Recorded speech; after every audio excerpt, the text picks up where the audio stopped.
여러분 안녕하십니까. 뉴스와이드 시작하겠습니다. 법원이 윤석열 전 대통령 보석을 허락하지 않았습니다. 지금처럼 구속 상태로 재판을 받게 되는 겁니다. 윤 전 대통령 측은 보석을 허가해주면 재판에 성실히 나오겠다고 했었죠. 보석이 안 됐으니까 이제 모든 재판에 보이콧하는 걸까요? 이 내용부터 살펴보도록 하겠습니다.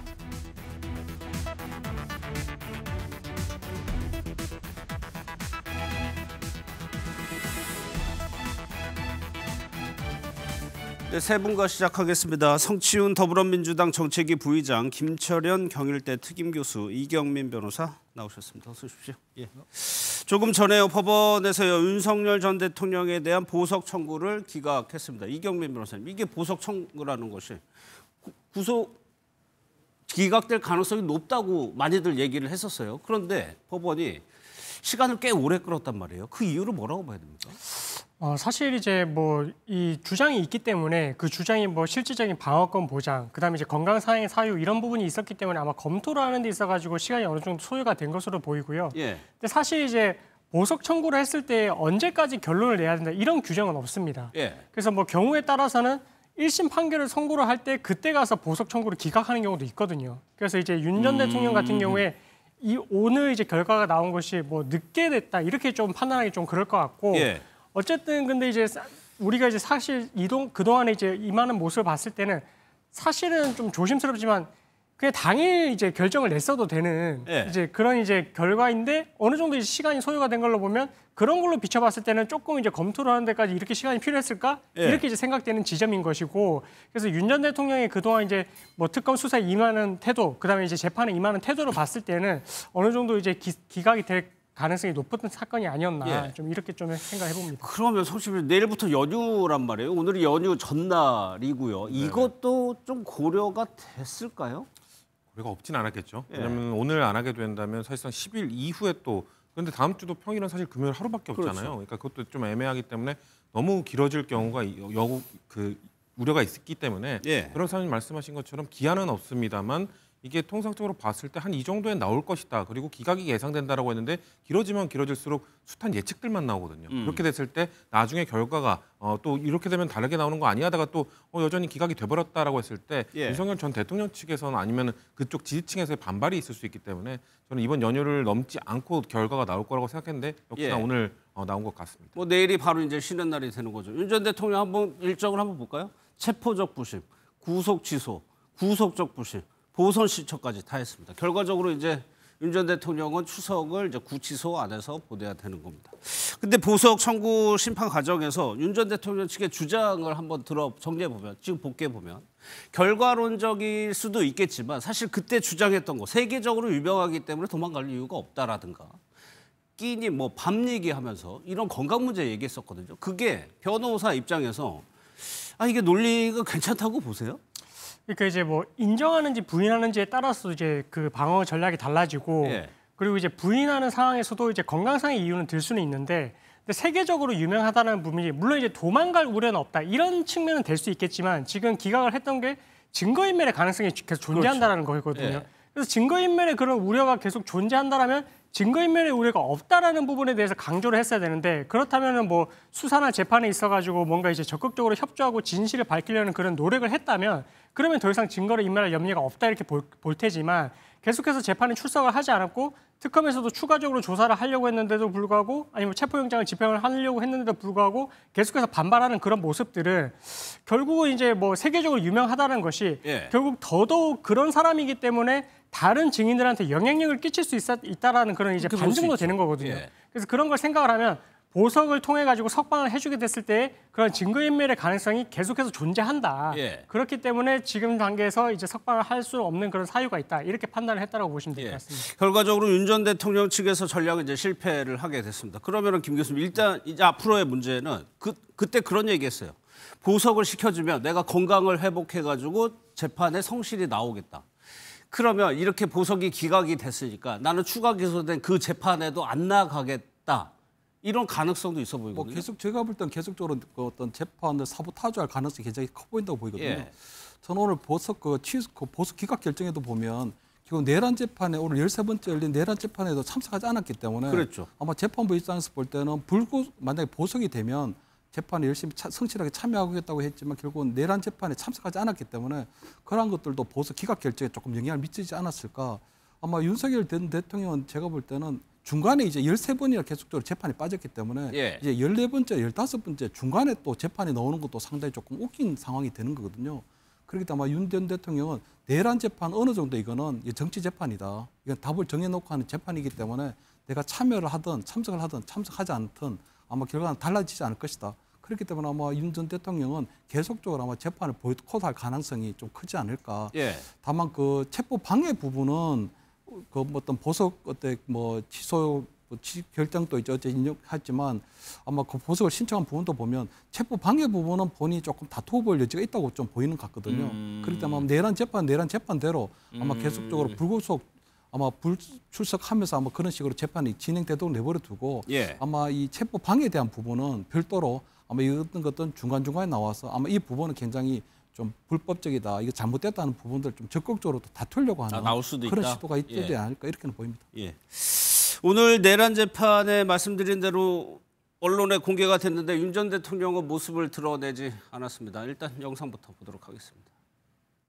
출석 거부와 관련해서 출석 거부라는 단어를 쓰셔서 그와 관련하고 지금 특검 재판부는 사안의 중대성, 국민들의 알 권리 등을 고려하여 재판 중계를 결정하였습니다.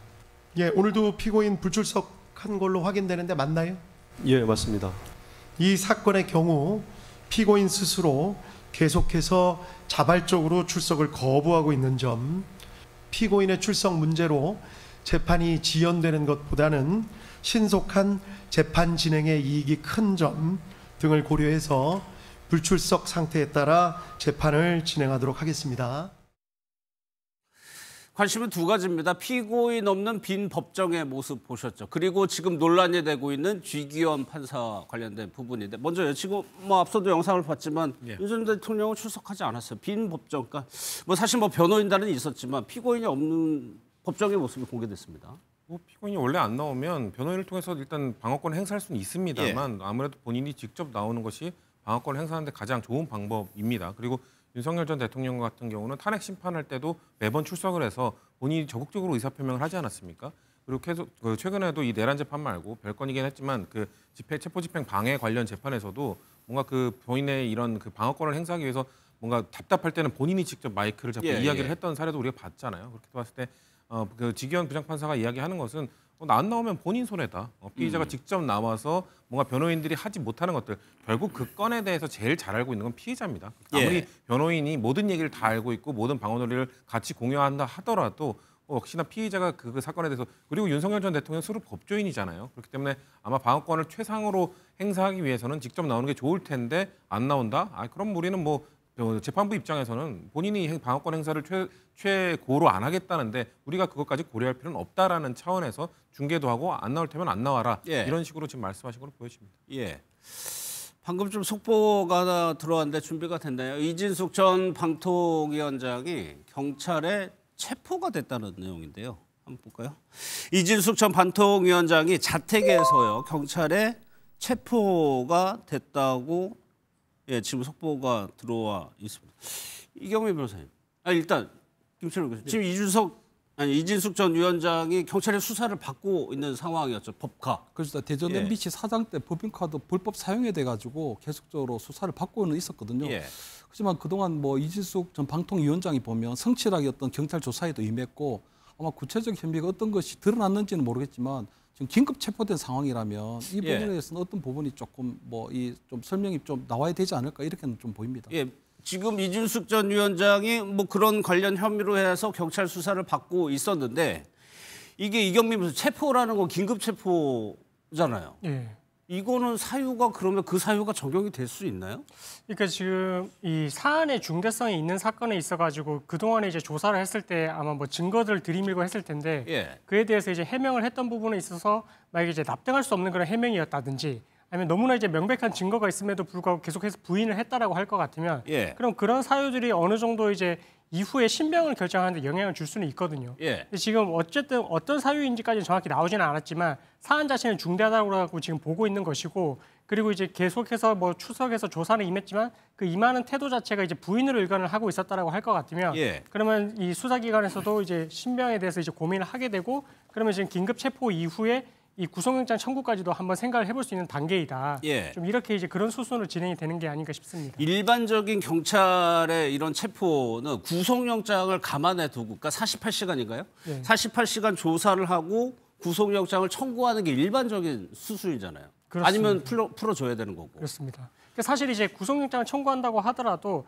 긴급 체포를 하고 이제 구속영장을 청구를 하질 않거든요. 그러니까 이제 보통의 경우에는 그냥 이 조사를 하다가 어느 정도 시점이 됐을 때 구속영장을 청구를 해서 이제 검찰에서 구속영장 청구가 돼서 법원에서 이제 열강 실질 심사가 잡히게 되면 예. 그러면 이제 출석을 통보를 하게 되는 절차인데, 근데 그 절차 없이 바로 긴급 체포를 했다라는 것을 봤을 때는 어느 정도 조금 이제 뭐 객관적으로 볼 수 있는 그런 중대한 어느 정도 혐의를 입증할 수 있는 증거가 튀어나왔기 때문에 그래서 그런 부분들을 토대로 해서 일단은 신병에 대해서 확보를 먼저 해놓고 예. 그 다음에 이제 이 계속해서 신병을 확보를 해둘 필요성이 있을 때에는 영장 청구까지도 이제 고려를 해보자, 이런 수순으로 가려고 지금 이렇게 수사기관에서 한 게 아닌가. 예. 지금 이렇게 나와 있는 자료로만 봤을 때는 그렇게 추정을 해볼 수 있을 것 같습니다. 현재로서는 어떤 혐의, 어떤 사유로 해가지고 체포가 됐는지까지는 저희가 정보가 없어서 더 확대 해석을 할 수가 없지만, 아무튼 이걸로 볼 수 있는 거는 이진숙 위원장이 지금 뭐 대구시장 출마 얘기도 하고 정치인으로 변신하려는 순간 아니었잖아요. 근데 이렇게 체포할 정도의 무언가 사안이 있다라고 하면 앞으로의 정치 행보에는 타격을 받겠는데요. 제가 볼 때는 아마 긴급 체포되고 구속 여부에 따라 달라지겠지만 오히려 정치적 존재감을 키워줄 수도 있다고 보이거든요.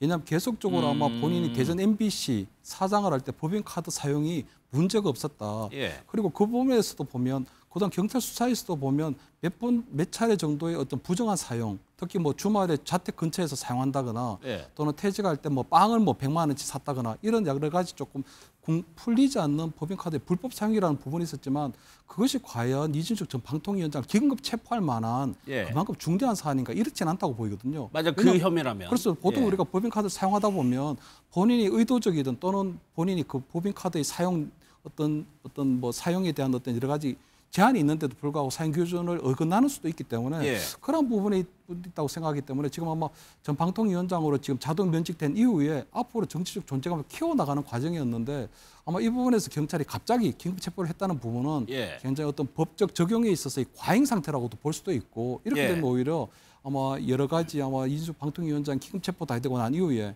어떤 체포 적부심이라든가 구속 적부심이라든가 여러 가지 예. 어떤 법적 구제하는 그 과정에서도 보면 아마 오히려 이진숙 방통위원장이 오히려 정권의 피해자라고 하는 그런 이미지가 더 강화되고 예. 이진숙 방통위원장이 오히려 정치적 존재감을 키워주는 예. 그런 부분들도 생기지 않을까 이렇게 그러니까 보입니다. 김 교수님 말씀은 저 과정에서 구속영장까지 이어지고 그 과정에서 적부심이나 취소 결정이 만약에 하나라도 있다면은 이른바 몸값이 올라갈 수 있다는 거죠.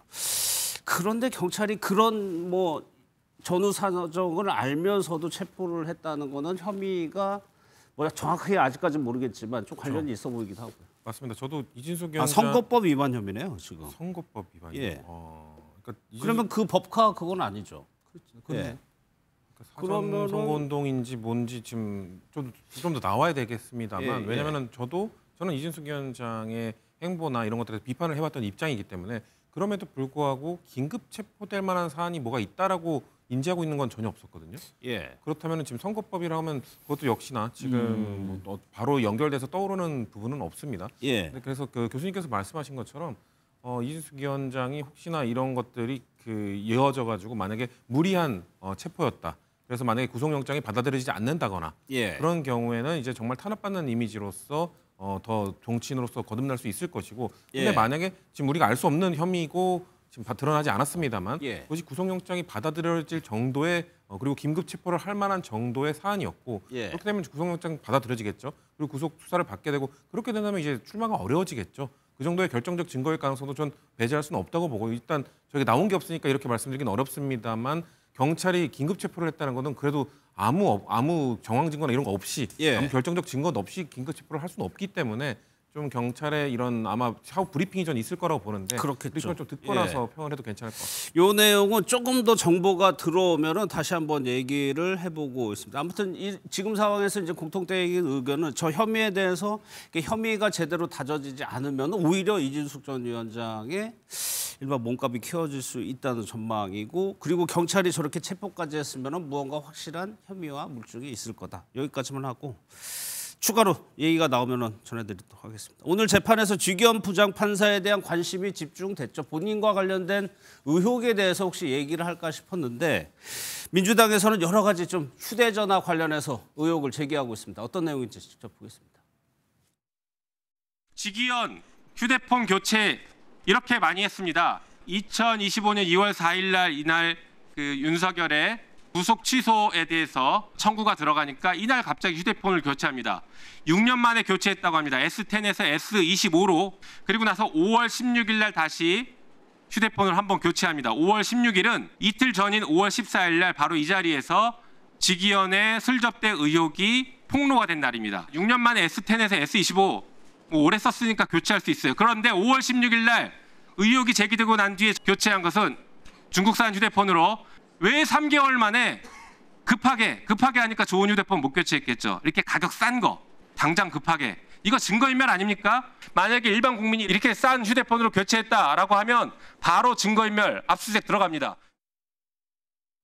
이런 의혹이 제기돼서 오늘 쥐겸 판사가 혹시 입장을 내는가 싶었는데 별다른 얘기는 하지 않았어요. 이 부분만 짚어볼게요. 그러니까 시기가 수상하다는 거예요. 두 번의 휴대폰 교체가 있었는데 그 시기가 미묘한 시점이라는 의혹이죠. 그렇죠. 왜냐하면 휴대폰을 자주 바꾸던 사람이 일단 아니었고 6년 동안 한 번도 안 바꾸던 사람이 윤석열 전 대통령의 이 구속취소 청구가 나오니까 그 시기에 갑자기 6년 만에 핸드폰을 바꿨고요. 6년 만에 핸드폰을 바꿨을 때도 뭔가 유심칩을 뭐 여기에 꼈다 저기에 꼈다 새 핸드폰에 꼈다가 그 오래된 핸드폰에 꼈다가 이걸 왔다 갔다 좀 며칠 동안 한 번, 반복한 것 두 번, 같죠. 세 번 했네요. 예, 반복을 한 다음에 그런 다음에 3달 뒤에 본인에 대한 또 이 접대 의혹이 나왔을 때 또 다시 갑자기 또 이때는 또 중국산 핸드폰으로 이틀 뒤에 또 핸드폰을 바꾼 걸로 봤을 때는 의혹을 더 키우는 꼴 아니냐는 거죠. 일반적인 국민들, 일반적인 현 피해자가 이렇게 결정적 순간마다 핸드폰을 바꿨다.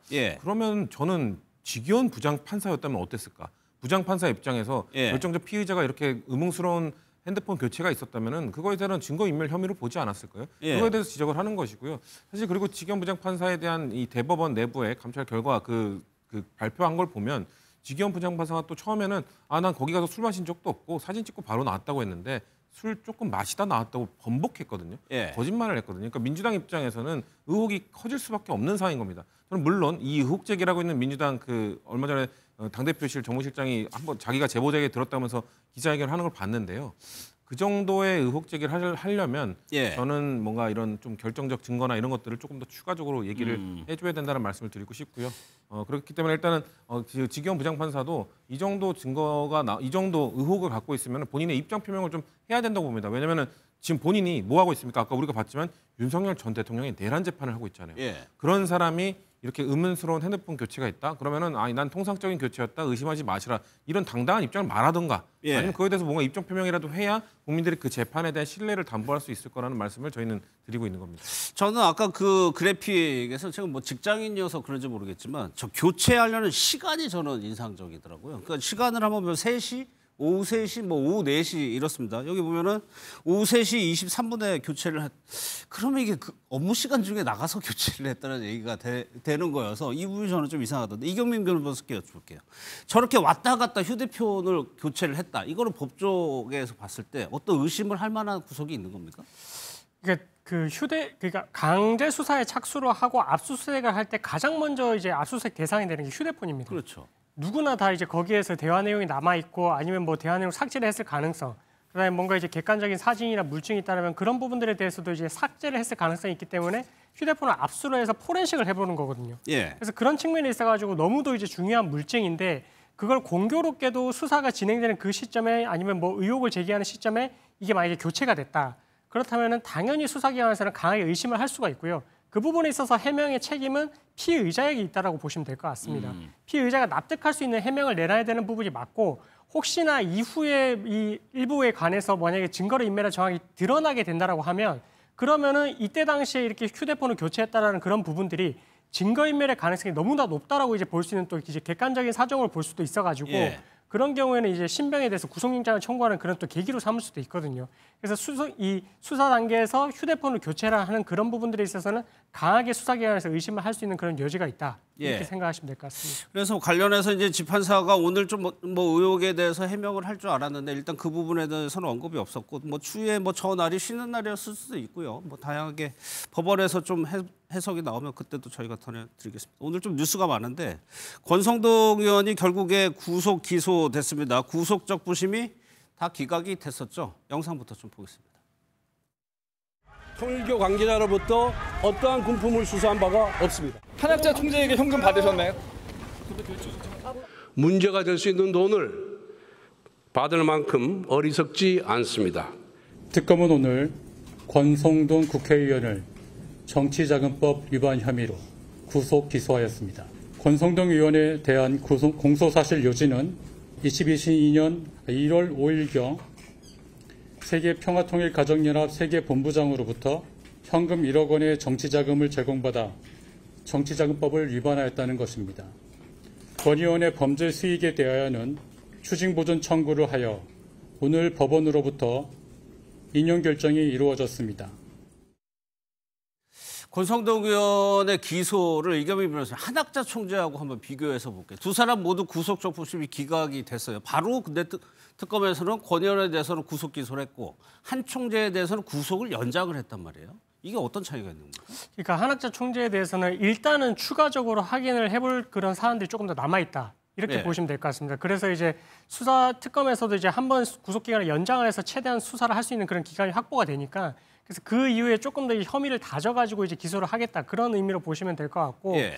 구속적 부심이 기각된 이유는 그거인 것 같습니다. 구속이 되고 그다음에 구속적 부심을 청구하는 그 시점에 이 사이에 사정 변경이 있어야 됩니다. 그렇죠. 왜냐하면 네. 뭔가 이제 뭐 내가 이제 뭐 피해자가 있는 사건에서는 합의가 됐다든지 아니면 그런 사건이 아니고 뭔가 증거인멸의 우려가 있는 사건에 있어서는 내가 이러이러한 사유가 있기 때문에 증거인멸을 할 우려가 없다라는 부분을 강조를 했어야 되는데 예. 사실 재판부에서 봤을 때는 그 사이에 뭐 그렇게 이제 해소가 됐다라고 볼 수 있는 그런 사유는 없다 보니까 아마 그냥 이제 구속적 부심을 기각을 했던 게 아닌가 이렇게 예. 좀 추정을 해볼 수 있을 것 같습니다. 근데 구속적 부심에서 한학자 총재가 어떤 얘기를 했냐 보도를 보면은 내가 세계 평화를 얻기 위해서 그렇게 뭐 노력을 다 했는데 이렇게 민주주의가 나를 이렇게 대우하느냐 이런 취지의 주장을 했다고 해요.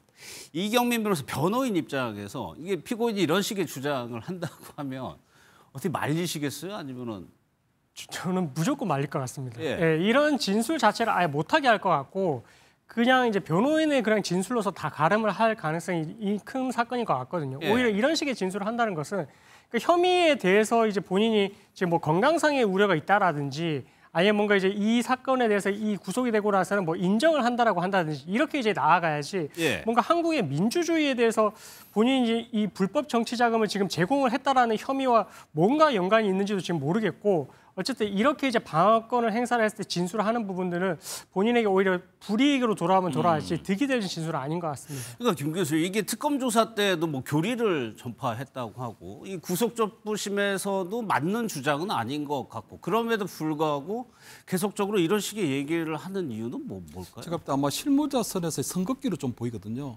실무자 차원에서는 아마 통일교의 어떤 교세 확장이라든가 여러 가지 아마 통일교의 민원을 해결하는 부분에 있어서는 실무자 차원에서 이루어진 부분이지 아마 통일교를 이끌고 있는 본인이 이제 총재니까 통일교를 이끌고 있는 총재로서 본인은 어떤 종교적 영적 지도자로서 이미지로만 계속적으로 남아 있으려고 하는 부분이 있는 것 같거든요. 예. 만약에 아마 그 실무자가 권성동 의원하고 접촉하고 또는 건진법사하고 접촉하고 여러 가지 뭐 어떤 뭐 금품을 건네고 하는 부분들이 아마 본인에게 보고가 되고 취지가 됐다고 하면 본인 같은 경우에는 도저히 빠져나올 수 없는 상황이 되기 때문에 아마 본인이 계속적으로 어떤 종교적 지도자 또 영적인 지도자 어떤 이런 부분들을 계속 끌고 가면서 아마 그동안에도 보면 그 통일교도 보면 문선명 전 총재 시절에는 나름대로 아마 통일교 교사가 굉장히 확장적이었고 예. 어떤 영적인 카리스마도 있었지만 그 부분 한학적 총재가 되고 난 다음에 과거 문선명 총재만큼의 어떤 교사가 계속적으로 유지가 되고 있지는 않았는 부분이 있거든요.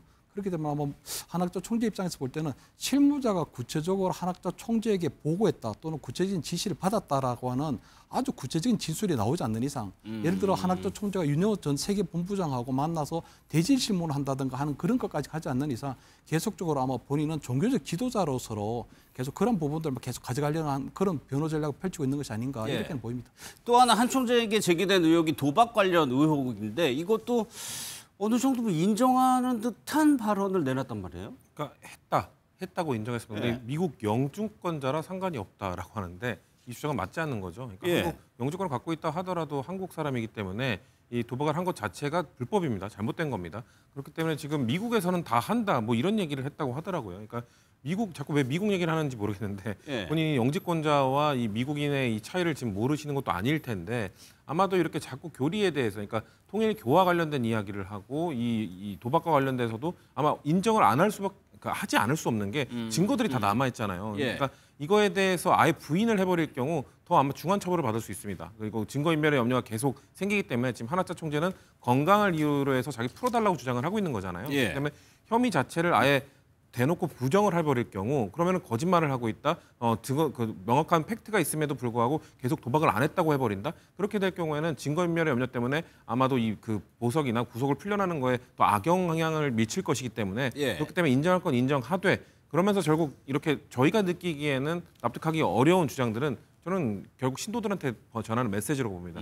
왜냐하면 그 교인으로서의 메시지, 이런 메시지 전부 교인들로 하여금 통일교를 믿는 분들로 하여금 본인들의 총재가 지금 탄압받고 있다. 그래서 교인들, 신도들이 좀 더 적극적인 목소리를 내도록 유도하고 그렇게 함으로써 아마도 수사기관이나 정치권에 이거에는 지금 너희들이 하고 있는 것은 종교 탄압이다. 특정 종교에 대한 탄압이다. 이런 부담감을 느끼게 하려고 계속 이런 메시지를 내고 있는 걸로 보여지거든요.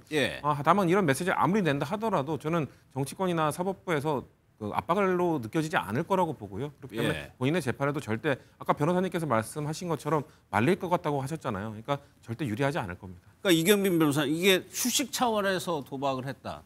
나는 미국 영주권자이기 때문에 미국에서 도박 많이 한다. 이런 게 처벌이 안 되는 건 아니죠. 그렇죠. 이제 그 영주권을 갖고 있다라고 하더라도 속인주의라고 해서 우리나라 국민이 외국에서 이런 범죄되는 행동을 했을 때는 이제 똑같이 처벌이 되거든요. 그래서 지금 뭐 이렇게 주장을 했지만 아마 뭐 본인 입장에서는 이제 뭐 미국에서는 이렇게 이제 의뢰 뭐 휴식 차원에서 아니면 뭐 오락 차원에서 할 수 있는 정도다.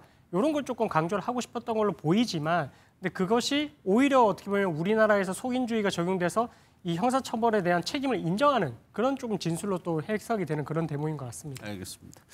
한학자 총재가 그런데 한동훈 전 대표를 만나고 싶어 했다. 이게 한 전 대표가 직접 얘기한 부분인데 이 내용도 한번 살펴보도록 하겠습니다. 통일교 측에서 대표님 접촉한 적 있습니까? 없습니까? 당대표 당시로 기억하는데요. 통일교의 한 총재님 측에서 저를 보고 싶으니까 총재 사무실로 와달라 이렇게 연락이 온 적이 있었던 걸로 기억합니다. 뭐 저는 당연히 부적절하다고 생각해서 응하지 않았습니다. 총재 사무실로 와달라는 부탁이 있었다는 겁니다. 그러니까 한동훈 전 대표가 당대표 하던 시절이 2024년 그렇습니다. 2024년. 그러면 그때도 통일교 측에서는 국민의힘 당대표에게 무언가 연락을 하고 있었다는 얘기예요? 만약에 권성동 의원하고 접촉했는데 권성동 의원이 그때 당대표에 나서진 않았지만 김기현 당대표 이후로 계속적으로 아마 통일교 당원들이 계속적으로 있었다면 아마 한동훈 전 대표에 대해서도 아마 어느 정도의 영향력을 좀 행사하려고 했던 거 아닌가. 왜냐하면 그때는 한동훈 전 대표가 보면 아직 윤석열 전 대통령하고 어떤 윤한 갈등이라는 게 구체화되지 않은 시점이었기 때문에 아무래도 그 한동훈 전 대표가 윤석열 전 대통령의 정치적 후계자 그리고 아마 차기 대선의 유력한 주자 정도로 계속 부상하고 있을 시기였거든요. 그렇기 때문에 아마 통일교 입장에서 볼 때는 그동안 어떤 친윤계 권성동 의원을 중심으로 해서 계속적으로 어떤 통일교의 민원을 해결해온 부분이 있었다면 앞으로는 아마 새로 등장하는 한동훈 전 대표를 통해서 아마 나름대로 계속적으로 유대를 가져가려고 했던 부분인가 아닌가 이렇게 좀 생각이 되고요. 다만 한동훈 전 대표 같은 경우에는 과거 우리 뭐 총선 때도 보면 김건희 여사가 4차례 보낸 문자도 일십했다는 그때 이야기가 있었거든요. 읽고도 이제 답장하지 않았다. 보통 보면 당대표 정도가 된다고 하더라도 대통령의 부인이 4차례 정도 문자를 보냈다면 도저히 읽고 그렇게 무시할 수는 없는 상황인데 적어도 답장 한 번 정도를 보낼 텐데 답장 하나를 보내지 않은 거 보면 나름대로 굉장히 조금 정치적 결벽주의가 좀 있는 것 같거든요. 그렇기 때문에 조금 이상하고 조금 수상하고 조금 뭐 불법적이고 이러면 애당초 그냥 선을 그어버리는, 그렇기 때문에 아마 한동훈 대표 입장에서 볼 때는 통일교에서 만나자고 할 때 분명히 이것은 어떤 이권 청탁이나 여러 가지 부분이 있기 때문에 일찌감치 좀 선긋기를 한 게 아닌가 이렇게는 좀 보입니다. 성춘 부의장은 어떻게 해서 그랬어요? 그러니까 한동훈 전 대표가 지금 계속해서 이 친윤 세력들과의 선긋기를 어쩔 수 없이 하고 있는 걸로 보여집니다. 왜냐하면 비상계엄과 관련돼서도 본인은 지금 친윤 세력들과 지금 다른 행보를 보이지 않았습니까? 비상계엄을 반대, 해제하러 투표하러 가는 걸 이끌었었고, 근데 그것으로 인해서 사실 지금 그 보수 진영의 강성 지지층으로부터 여전히 공격을 받고 있잖아요. 근데 그럼에도 불구하고 저런 발언을 또 했다는 거는 지금 권성동 의원을 비롯한 지금 권성동 의원과 얼마나 많은 친윤 의원들이 관련되어 있는지 지금 알 수 없습니다만 지금 국민의힘 그 정당 차원에서 당 차원에서 통일교와의 지금 그 의혹 그 커넥션 의혹이 있는 상황이기 때문에 한동훈 전 대표 입장에서는 이게 국민의힘 전체의 얘기는 아니다. 내가 당대표일 때는 한학자 총재가 이야기할 때도 난 단호하게 끊어냈다. 근데 그 말은 또 역으로 생각해 보면 한학자 총재가 그 당시 내가 당대표 된 다음에 연락이 왔다는 거는 그 이전에 이전 대표, 뭐 이전 당대표 아니면 이전 당권을 쥐고 있던 유력 주자들과 아니면 그 친윤 세력들과는 연락을 했을 수도 있다라는 저는 또 하나의 증거로도 볼 수 있는 것이거든요. 갑자기 한동훈 전 대표에게 연락을 할 리는 없잖아요. 국민의힘 쪽과 연락을 해왔던 의혹이 있는 상황에서 한동훈 전 대표가 나에게도 연락이 왔었다고 확인을 해준 것은 한동훈 전 대표 역시 이전에 있었던 통일교와 이 권성동 의원을 비롯한 국민의힘 친윤 세력들과의 커넥션에 저는 힘을 실어준 거라고 저는 봅니다. 알겠습니다. 김건희 여사가 나토 순방 당시에 명품 매장에 들른 걸 두고 논란이 있었죠. 추가적인 조금 진술들이 좀 나오고 있는 것 같습니다. 먼저 영상을 좀 보겠습니다. 김건희 여사가 리투아니아에서 호객을 당했다는 말입니까? 김건희 여사는 쇼핑할 의사가 없었는데 상인의 호객 행위 때문에 명품 매장에 들어갔다는 말입니까? 상인이 10여 명의 경호원을 뚫고 영부인에게 호객했다니 그걸 해명이라고 합니까? 말도 안 되는 변명으로 논란을 무마할 수는 없습니다. 대통령 부인의 행보가 지금 라트비아의 언론 보도에 보면은 젊고 패션 감각 있는 셀럽이다라고 인식이 되고 있어요. 네. 외국 언론에 그러니까 그것이 뭐 우리 국내에서 어떻게 평가를 받든 즉 그것은 대통령 부인의 행보 자체도 하나의 그 외교적인 행보일 수 있습니다. 당시에 논란이 됐을 때 대통령실에서는 호객 행위로 인해서 잠시 들어간 것뿐이라고 해명을 했었는데 대통령실 경호처 관계자 말로는 명품 매장이 있는 시가지를 방문했다라고 했어요. 김 교수님, 그럼 그때 해명하고 지금 추가적으로 나오는 관계자의 얘기는 다르잖아요. 그렇습니다. 지금 보면은 뭐 여러 가지 김건희 여사라든가 윤석열 전 대통령과 관련된 그때 당시 해명이 다 틀린 거거든요. 그때 아마 나토 정상회의 갔을 때도 보면 아마 김건희 여사 그때 반클리프 이 목걸이 착용했을 텐데 그때도 보면 아마 지인으로부터 빌렸다고 했는데 막상 수사가 시작되고 나니까 그분 빌린 것이 아니고 모조품이었고 지금 다시 또 이제 뭐 진품으로 나타나고 있는 부분이 있기 때문에 아마 당시의 어떤 대통령실의 해명은 지금 조금 믿을 수가 있는 상황이 안 된 것 같고요. 결국은 아마 그 리투아니아를 갔을 때 명품 매장을 간 것은 우연하게 들린 게 아니고 나름대로 아마 김건희 여사가 나름대로 좀 방문하려고 하는 굉장히 좀 적극적인 의지가 있었던 것이 아닌가 이렇게는 좀 보이거든요. 그렇기 때문에 사실은 이게 좀 대통령이나 또 대통령 영부인이 해외에 지금 정상 외교를 하러 갔는데 그 과정에서 저렇게 개인 어떤 시간을 빼서 명품 매장을 들을 만큼 한가했는지 이 부분에 있어서는 굉장히 조금 공인의식이 좀 부족한 게 아닌가 이런 좀 생각이 들고 지금 다시 좀 상황을 복귀해 보면 저때 착용했던 이 반클리프 이 목걸이하고 팔찌 이 귀걸이 등이 보면 서희건설에서 제공했던 걸로 보이거든요. 근데 보면 아마 이렇게 이제는 서희건설에서 이렇게 주니까 아마 저는 김건희 여사가 명품 매장을 한번 직접적으로 둘러봐서 신상 리스트를 한번 보려고 했던 게 아닌가. 한국에서는 아무래도 영부인이라는 신분 때문에 명품 매장을 직접 찾아가기가 좀 힘든데 해외에 갔을 때 오히려 명품 매장을 한번 둘러보고 아마 신상품에 대한 리스트를 보게 되면 아마 다음에는 조금 구체적으로 어떤 뭐 반클리프 목걸이든 뭐든 이런 부분들을 본인이 조금 요구하려고 하는 그런 계획들도 갖고 있었기 때문에 간 게 아닌가 좀 이렇게는 보이거든요. 그래서 굉장히 뭐 공인의식이 부족했던 그런 부분들이 대표적인 또 사례가 되지 않을까 이렇게는 보입니다. 이경민 변호사님 마지막으로요. 이것이 그냥 영부인으로서 부적절한 행동에 그치는 겁니까? 아니면 수사를 통해서 어떤 혐의까지도 더해질 수 있는 겁니까? 그러니까 아직까지는 그 이제 명백하게 뭔가 혐의점이 있다 이렇게 단정하기 좀 어려울 것 같고요. 예. 근데 이제 이 행사를 취소한 주체가 누구인지를 지금 조사를 해봐야 될 것 같고, 그리고 혹시나 이 대통령실에서 이제 뭔가 이제 국고를 사용을 했을 경우, 뭔가 이제 소비를 했다라고 했을 경우에는 국고를 손실을 시켰다는 의혹도 제기가 될 수 있기 때문에 일단은 추가적으로 수사를 해봐야 되고, 아직까지는 조금 의혹에 그치고 있는 단계 아닌가. 예. 그래서 추가적으로 이제 조사를 해서 관련자들 진술, 그다음에 뭐 이제 이런 부분들에 대해서 소비된 내역이 있는지 뭐 이런 부분들까지 좀 수사가 뻗쳐나가야 그래 이제 명확하게 이제 법적으로 뭐가 문제되는지 이렇게 좀 밝힐 수 있을 것 같습니다. 알겠습니다.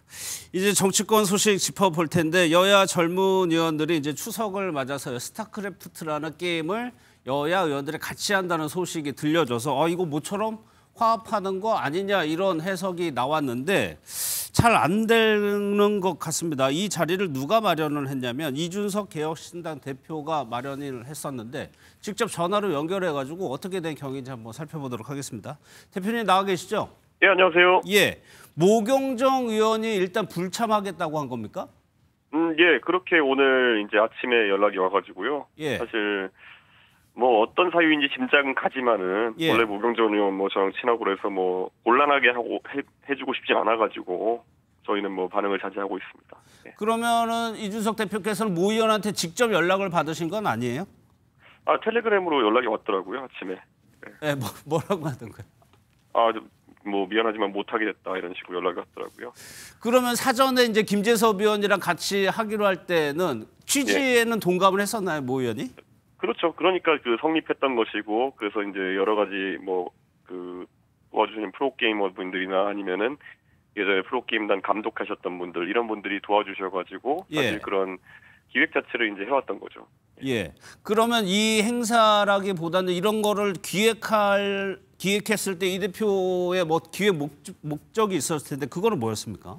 원래 사실 뭐 명절이라고 하는 것은 정치인들이 뭐 다른 정치적 행동을 하려고 그래도 국회가 열리는 것도 아니고, 그 시기에 뭐 사실 저희도 지역구 가서 할 일들을 하고 이렇게 하지만은 또 이번에 연휴가 길지 않습니까? 예. 그러다 보니까 또 다른 어떤 재밌는 기획들 해볼 수 있는 시간이 있었고, 그래서 특히나 지금 안 그래도 정치권에서 여야 간에 화합이 안 되고 있다 그렇게 하는데, 아무래도 저희가 뭐 80년대생들이고 저희 같은 경우에는 명절 때는 가서 원래 뭐 사촌들끼리 스타도 하고 이렇게 했던 그런 기억이 있는 세대이기 때문에, 그렇죠. 저희 세대에 맞게 그냥 이런 걸 한번 당이 다른데도 초당적으로 해보자라는 그런 기획 의도였죠. 뭐 아이디어가 일각에서는 괜찮다는 얘기들을 하던데, 이게 정청래 대표도 스타크래프트 관련해서 예전에 무슨 행사도 하고 그랬었는데 혹시 더 확장해서 정 대표한테 요청할 계획은 없으세요? 뭐 정청래 대표는 요즘 뭐 글쎄요, 다른 곳에 이제 마음이 많이 가 계신 것 같아가지고 뭐 정청래 대표가 하실 수 있으면 괜찮은데요. 우선은 저희는 뭐 굉장히 가벼우면서도 저희 세대가 어쨌든 즐기는 그런 문화였기 때문에 이렇게 가져간 거고요. 사실 근데 여기서 전 첫 번째로 놀랐던 게 어제 국민의힘에서 모 인사가 이제 막 갑자기 저희한테 뭐 젊은 척 하려고 한다 뭐 이런 식으로 프레임을 잡길래, 되게 웃긴 게 그 발언하신 분이 저랑 생일 일주일 정도밖에 차이 안 나거든요. 예. 그리고 또 웃긴 게 이 영포티라는 단어를 요즘 들어서 막 이제 언론도 많이 쓰고 이러다 보니까, 영포티. 예. 이거 아무데나 갖다 붙이는 것 같은데, 영포티라는 단어의 어제 그 근원이 뭐냐면은 나이 40 넘은 사람들이, 이제 40대인 사람들이 자기가 20대인 줄 알고 젊은 척 한다 이럴 때 쓰는 말이거든요. 예. 그런데 저희가 중학교 때 하던 스타크래프트가 저희가 지금 나이 40대에서 하면 그건 영포티라는 게 아니거든요. 그런데 이런 식으로 지금 그 정당 간에 뭔가 하려고 할 때마다 프레임 잡기만 그냥 계속 하고 있는 거거든요. 저희가 만약에 지금 20대, 10대가 하는 게임을 하는 이벤트를 주최한다고 우리가 그 게임을 잘 알지도 못하고 이러면 저희가 영포티 행동을 하는 게 맞죠. 근데 그게 아니라 이거는 오히려 저희 문화죠, 그러니까. 아니 이거를 기획했을 때 민주당도 그렇고 국민의힘에서 이렇게 비판이 쏟아질 걸 혹시 예상하셨어요? 다들 여유가 없는 것 같아요. 그러니까 다들 정신적인 여유가 좀 없는 것 같고. 사실 저도 정치를 한 10몇 년 동안 이제 하고 있지만은 요즘은 지역구에 가도, 옛날에 이제 뭐 2010년대 초반만 하더라도 지역구 활동할 때는 서로 웃고 지내면서 이렇게 뭐 또 어려울 땐 같이 술 한잔 하고 이런 문화들이 있었거든요. 당이 달라도. 요즘은 거의 제가 봤을 때는 적대하는 문화들이 많이 생겨난 것 같아요. 저는 이걸 좀 풀어내기 위해서 정치권들이 노력을 해야 되고 이번에 기획도 그 노력의 일환이었는데 예. 뭐 이 정도 기획도 못 받아들일 것 같으면 앞으로 뭘 해야 될까 이런 생각입니다, 솔직히. 그 질문을 제가 마지막으로 드리려고 했는데 지금 어떻게 보면 극단화되어 있는 정치 현상이 구현이 된 건데 개혁신당의 노선을 그러면 네. 앞으로 어떻게 가져가야 되냐 좀 걱정도 있을 것 같거든요. 저희는 뭐 저희 노선이야 명확하죠. 그러니까 기성정치의 이런 안 좋은 모습을 타파하기 위해서 저희는 끝없이 제안을 하고 저희는 새로운 시도를 하고 저희만의 방식으로 풀어나가려고 하는데 예. 사실 이번에 저는 뭐 모경종 의원도 갑자기 이제 불참을 하게 되었지만은 모경종 의원도 본인이 동의해가지고 이렇게 한 거였을 테니까 이런 기획에 참여하고 싶었을 텐데 예. 모 의원 단독으로 이제 이것을 계속 판단하기 어려운 그런 문화가 있었던 것 같거든요, 민주당 내에서. 예, 그래서 저는 이거는 오히려 뭐 민주당이 좀 고쳐야 될 문화가 아닌가 생각하고 예. 예, 그런 것들에 대해서 지금 여당이 아무래도 정치 전반에 있어서 일방주의를 보여주고 있는데 이번에 참 뭐 어찌 보면 해프닝이지만은 걱정하는 국민들이 많아질 것 같습니다. 알겠습니다. 여기까지 듣도록 하겠습니다. 고맙습니다. 예, 감사합니다. 예. 이게 좀 뭐 어떻게 해프닝처럼 지나갔는데 실제로 모경정 의원이 여기 참가한다고 했을 때 반응이 그렇게 안 좋았습니까? 그렇죠. 저는 처음에 제 주변 저희 세대들은 솔직히 재밌겠다고 했거든요. 성신 부의장도 여기 세대죠. 전 스타크래프트 세대입니다. 예. 중고등학교 때 PC방을 참 많이 다녔기 때문에 예. 스타크래프트 세대라 스타크래프트는 뭔가 저희가 대학교 올 때쯤에 e스포츠가 또 활성화되면서 하나의 그냥 스포츠 문화로 자리를 잡았고 그렇죠. 예. 지금 뭐 페이커 그러니까 롤로 가기 전에 사실상 초대 시작은 스타크래프트였거든요. 그렇기 때문에 뭔가 한국의 이런 온라인 게임 강국 이런 게임 강국으로 가는 그 중간다리 어떻게 보면 스타크래프트가 시조 같은 역할을 했기 때문에 예. 저희 세대가 느낄 때 스타크래프트란 거는 약간 그냥 저희가 우스갯소리로 뭐 약간 민속놀이처럼 예. 가끔 만나서 친구들끼리 그냥 PC방에서 할 수 있는 그런 게임으로 인지가 되고 있기 때문에 그래서 이런 행사를 했구나라고 저는 인지를 했거든요. 근데 아마도 지금 워낙 이 정치권이 서로 으렁거리면서 싸우고 있고 서로 그냥 같이 밥 먹는 것도 안 하는 사이가 돼버렸고 예. 과거에는 사실 이 회의장에선 싸우더라도 밥 먹으면서 그래도 조금 화해하기 위한 노력도 하고 협치를 위한 노력도 하고 했다는데 지금 21대 국회에 들어와서는 이제 밥도 안 먹는다고 하지 않습니까? 그렇기 때문에 사실 그런 사이가 돼버렸기 때문에 지지층도 그걸 인지하고 있고 예. 그렇기 때문에 지금 또 저는 아무래도 우리 당 지지층의 일부는 여전히 아직 내란 재판이 끝나지 않은 상황 속에서 저쪽 진영과 함께 뭔가 협치하는 이런 행사를 해도 되겠는가라는 그런 차원에서 아마 모경정 의원에게 왜 그런 행사를 하냐고 한 것 같은데 근데 저는 그분들에게 또 묻고 싶은 게 지금 같이 행사를 하기로 했던 이준석 의원이나 김재섭 의원 모두 비상계엄에 대해서 반대하는 의견을 냈던 분들이거든요. 그리고 그렇죠. 예. 그리고 김재섭 의원도 계엄 해제 투표에 참여를 했는지 안 회의장까지 간 걸로 기억하고 첫 번째 탄핵 소추 때는 참여 안 했지만 두 번째는 탄핵 소추도 찬성표를 던졌던 걸로 기억을 하고요. 예. 그렇기 때문에 이 내란 비상계엄과는 그래도 선을 긋고 있는 젊은 정치인들이기 때문에 이 정도 행사도 못할 정도로 참 그냥 우리 정치권이 아까 이준석 의원이 말한 것처럼 여유가 없어진 것 같습니다. 예. 좀 안타깝게 보고 있습니다. 그러니까 모 의원이 SNS에 대해 단일 대우로 싸워야 할 때라고 언급했어요. 그러니까 국민의힘에서도 비판을 했었고 민주당 지지자들에서도 동시에 비판. 그냥 단순히 놀이 차원이었는데 지금이 어떻게 보면 양극단 이 정치 상황을 정확히 보여주는 것 같기도 하고. 그런 것도 받아들이지 못할 만큼 정치 문화가 조금 퇴행적이라고 볼 수밖에 없고요. 예. 지금 시대가 좀 달라졌거든요. 그렇기 때문에 좀 정치 문화도 좀 달라져야 되는데 전 이번에 이 세 분의 어떤 젊은 정치인들이 보면 예. 진짜 좀 통통 튀는 제안이기도 했지만 나름대로 저도 굉장히 조금 신선하고 재밌게 좀 생각을 했거든요. 왜냐하면 이 스타크래프트가 출시된 지 한 30년 정도가 됐기 때문에 이게 뭐 비단 뭐 20대, 30대, 40대뿐만 아니라 저 같은 50대 후반들도 충분히 즐기고 그 정도 아세요? 그럼요. 당연히 저희도 직장 다닐 때 그때 스타크래프트가 나왔기 때문에 예. 그때 뭐 임요환이나 뭐 그다음에 홍진호나 여러 가지 저희들이 그런 게임들을 즐기기도 했거든요. 예. 지금도 가끔씩 한 번씩 뭐 스타크래프트를 PC방에서 즐기기도 하는데 저는 아마 그동안 계속적으로 정치권에서 내란 정당, 독재 정당 이런 식으로 계속 약공당으로 가는 이 틈에 예. 그날 추석이니까 정말 명절이니까 이럴 때 정도는 이렇게 좀 한번 뭐 좀 숨통이 튀어지는 그런 것들도 상당히 좀 재밌겠다 싶었는데 이번에 이런 식으로 좀 진행이 돼서 좀 안타깝게 생각하고요. 지금 계속적으로 우리 사회가 디지털 세상으로 가고 있는데 예. 계속 국회만 아날로그적인 사고방식 계속 머무르고 있는 것 같아서 이 부분은 조금 안타깝게 그렇게 생각합니다. 알겠습니다.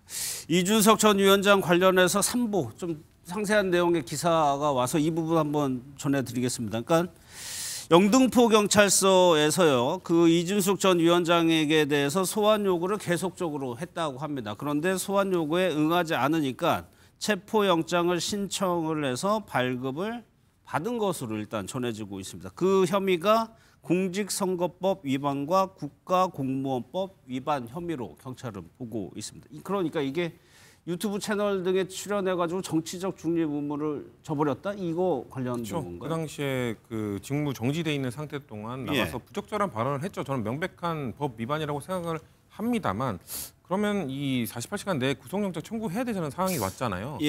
자신이 있는 것일까? 왜냐하면 저희가 다 알고 있던 아까 전에 저희가 딱 처음에 소식 들었을 때 우리가 알고 있던 소식이 맞나라고 했던 것처럼 이런 지금 유튜브나 이런 그 채널에 나가서 부적절한 발언했던 건 다 인지를 하고 있었거든요. 그러면 이거 좀 뻔한 내용들이기 때문에 이 도주의 우려나 그 증거인멸의 우려가 있어야 이제 구속이 되는 거잖아요. 근데 구속영장 청구했을 때 이 정도의 자신이 있기 때문에 뭔가 이런 지금 그 체포 절차를 밟고 있는 걸로 보여지는데 경찰서에서 경찰 측이 밝힌 것처럼 소환 조사에 응하지 않는 것 잘못됐고 부적절하죠. 근데 체포한 다음에 이어져야 되는 이 향후 절차들을 과연 감당할 자신이 있는 것인지 저희가 인지하지 못한 추가 증거들이 있는 것인지 근데 저희가 아까 말씀드린 것처럼 뻔한 지금 상황이기 때문에 이미 명백하게 방송에 나와서 명백하게 뭔가 혐의가 이미 입증되어 있는 상황이기 때문에 추가적으로 말할 수 있는 추가적으로 뭔가 내밀 수 있는 증거가 뭐가 있는지 지금 저로서는 아직 떠오르는 건 없는 것 같습니다. 이 전 위원장의 변호인은 국회 필리버스터 일정으로 소환 조사에 응하기 어려워서 불출석 사유서를 내고 구두로 설명했는데도 체포영장을 집행했다. 반발하는 거네요. 당연히 좀 굉장히 좀 과잉 법 집행이라고 보고요. 그동안 보면 방송통신위원장 할 때도 보면 아마 경찰에서 여러 차례 소환 조사를 얘기할 때 계속 출석을 했었거든요. 아마 이준숙 방통위원장 입장에서 볼 때는 필리버스가 진행되고 그다음에 방송 미디어 통신위원회로 바뀌는 상황이었기 때문에 아마 본인이 출석할 수 없다는 부분들을 변호인을 통해서 충분히 설명했을 때도 불구하고 아마 이렇게 긴급 체포까지 한 것은 굉장히 좀 과잉적인 행위라고 좀 보이지고요. 아마 지난 총선 지나고 난 이후에 그때 아마 이준숙 방통위원장이 국회에서 탄핵되고 보수 유튜브에 나갔던 부분을 가지고 얘기를 하는 부분인데 아마 선거가 끝난 상황이었고 또 본인이 아마 그 감사원에서는 공무원의 정치 중립을 위반하긴 했지만 주의 정도였거든요. 주의하라는 거는 앞으로 그런 발언은 좀 조심해 주세요 하는 아주 경징계 중에 경징계인데 과연 그런 것들을 가지고 지금 어떤 방송통신위원장에서 물러나자마자 소환을 응하지 않았으니 바로 긴급 체포하겠다. 이런 것들은 이준숙 방통위원장에 대해서 정권 차원의 어떤 미운털이 박혀 있는 그런 굉장히 좀 이 정치 보복적인 그런 부분들도 앞으로 더 부각되지 않을까 이렇게는 보입니다. 경찰이 또 저희가 모르는 어떤 걸 가지고 있을지도 모르니까요. 추후에 수사 상황은 한번 지켜보도록 하겠습니다. 이 부분 하나만 좀 짧게 얘기해 볼게요. 국회의원 한 명이 받는 상여금이요. 추석에요. 424만 원이라고 합니다. 저도 국회 출입을 좀 오래 했지만 여기 이렇게 많이 받았었나요? 그래서 거의 이제 추석 때도 그 정도 받고요. 그다음에 2월달 우리 명절 때, 설날 때도 이제 그 정도로 받고 하기 때문에 보통 우리 국회의원들도 보면 국회의원 보좌진들하고 똑같이 1년에 4번 정도의 어떤 성과급에 해당하는 상여금을 받게 되거든요. 아무래도 이제 한 달 급여가 한 1,000여만 원이 넘기 때문에 아마 추석 떡값이라든가 또는 이제 우리 설날 때 아마 그런 명절 어떤 상여금은 아마 월급의 한 60% 정도 되니까 아마 저 정도로 나온 것 같습니다. 그런데 이제 생각보다 굉장히 많고 그리고 아마 보통 이제 재력이 있는 분만 국회의원 하는 건 아니기 때문에 한 달에 국회의원들의 어떤 품이라든가 어떤 의정 활동을 지원하기 위해서 한 1,000만 원 정도의 어떤 의정 활동비를 지급하는 건 모르겠는데 성과급까지 주는 부분들, 이런 상여금까지 주는 부분들은 국회의원들은 완전히 이제 샐러리맨처럼 이렇게 대우를 해주는 거랑 마찬가지 부분이거든요.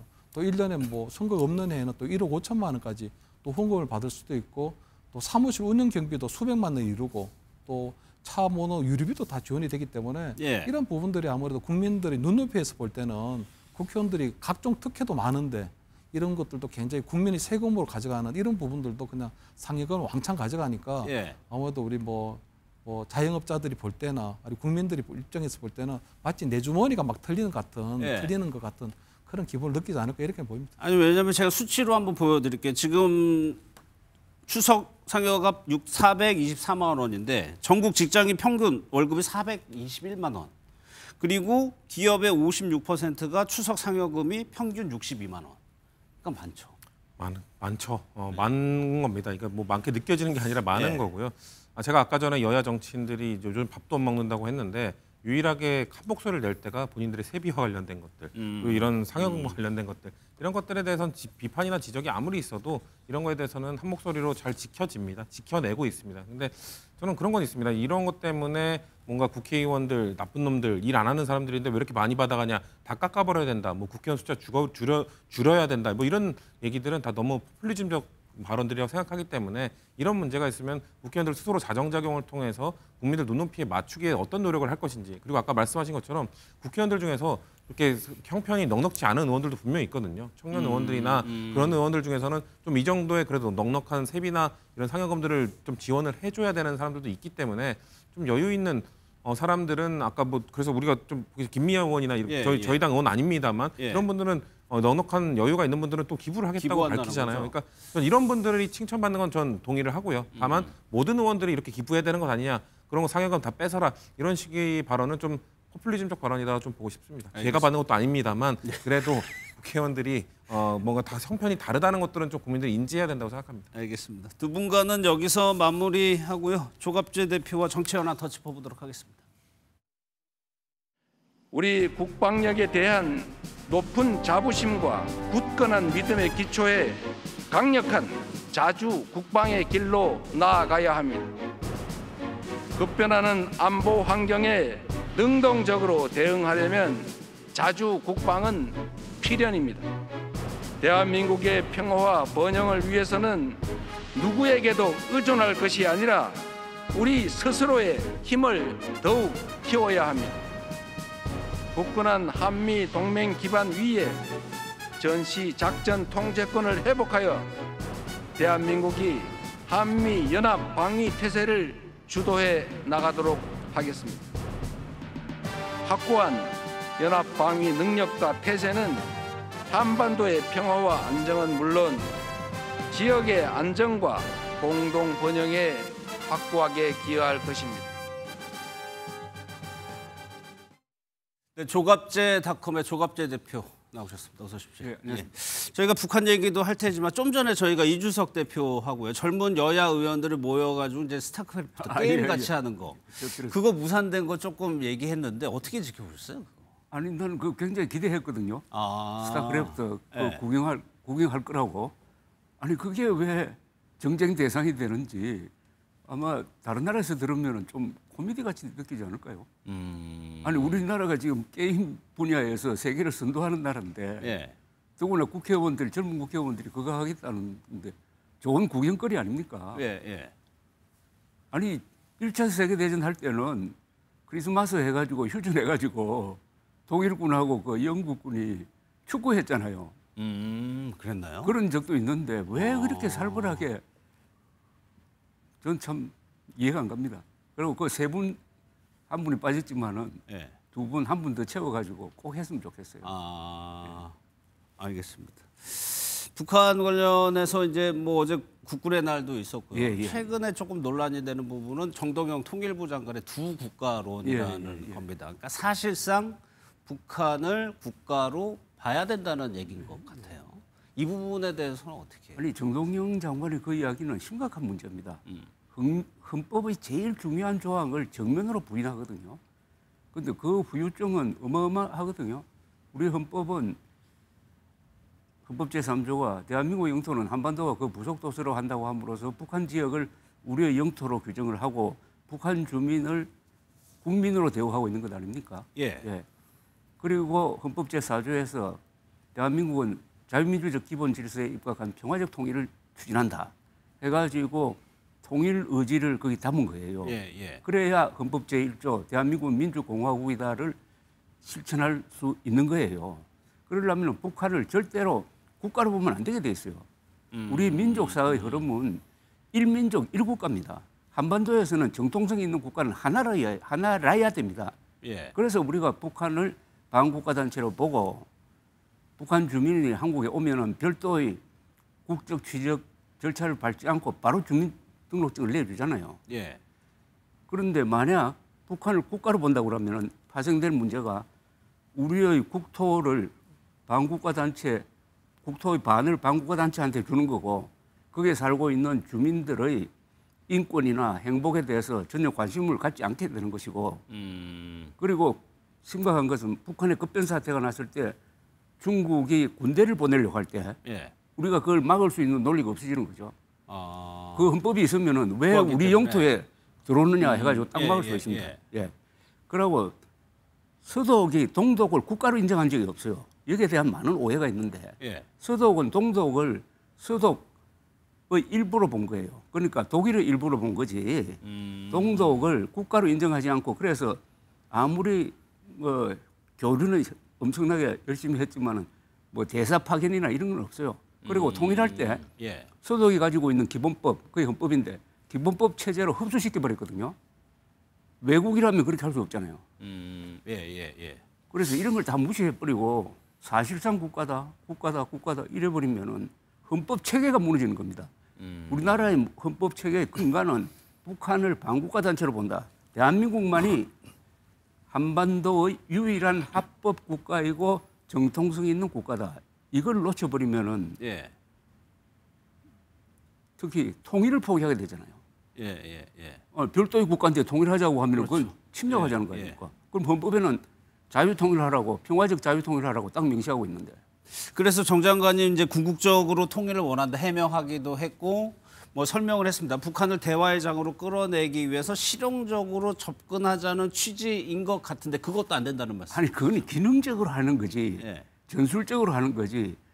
헌법이라는 가장 중요한 가치를 포기하면서까지 그렇게 하면 안 되죠. 그렇게 한다고 해서 대화가 될 리도 없어요. 그렇다고 해가지고 북한이 대화의 장으로 나올 가능성도 낮다. 아니 그렇게 두 개의 국가로 인정해 준다 해가지고 북한이 대화의 장으로 나오겠습니까?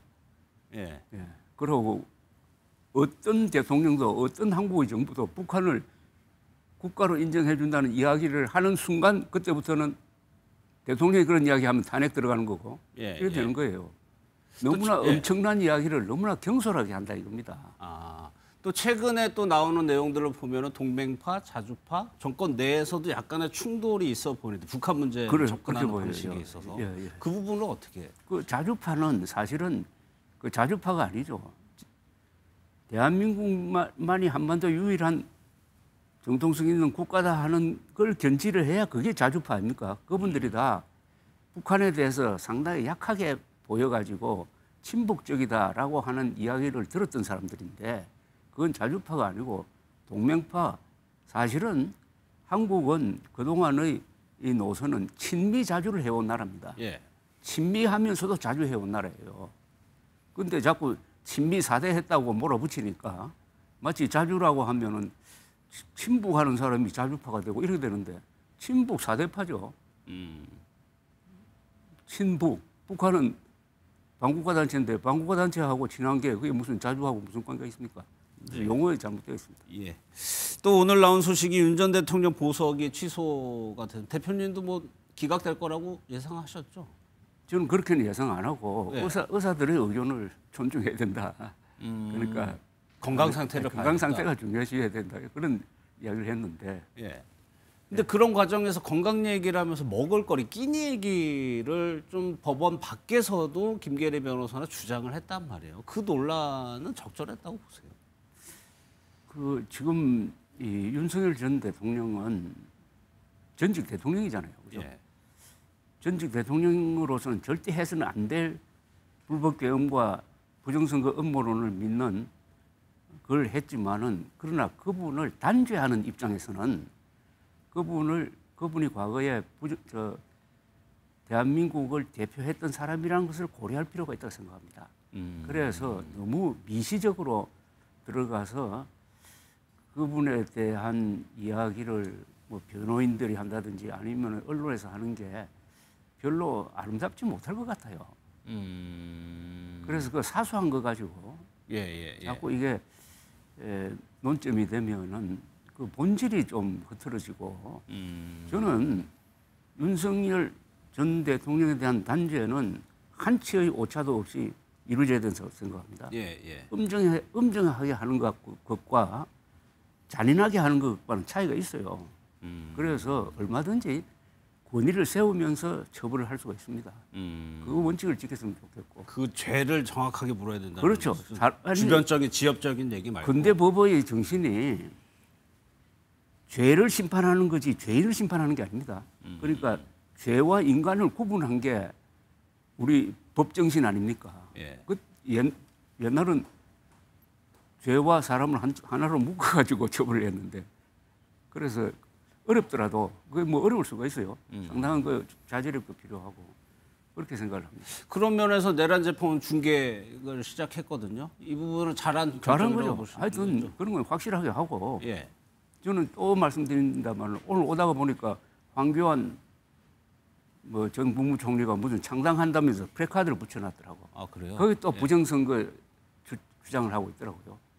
왜 특검이 이번 계엄 사태의 한 2분의 1 정도의 중요성을 갖고 있는 부정선거 음모론에 대한 수사를 왜 안 하느냐? 난 그건 이해할 수가 없어요. 예. 중요한 걸 지금 놓치고 있어요. 부정선거 음모론에 대한 수사요. 그렇죠. 아니 민주국가에서 제일 큰 범죄가 공정해야 할 선거를 부정선거하는 겁니다. 예. 똑같은 차원에서 공정한 선거를 부정선거로 모는 사람, 이것도 똑같은 중범죄입니다. 그렇지 않습니까? 예. 윤석열 씨가 그렇게 했잖아요. 공정한 선거를 부정선거로 몰아가지고 얼마나 지금 사회에 혼란을 끼쳤습니까? 예. 지금도. 왜 이 부분은 형사처벌 대상이 안 되느냐 이겁니다. 중요한 부분 아닙니까? 그러니까 불법 계엄과 부정선거 음모론 내 속아 넘어가서 선관위를 습격했다. 예. 습격한 거예요, 선관위를.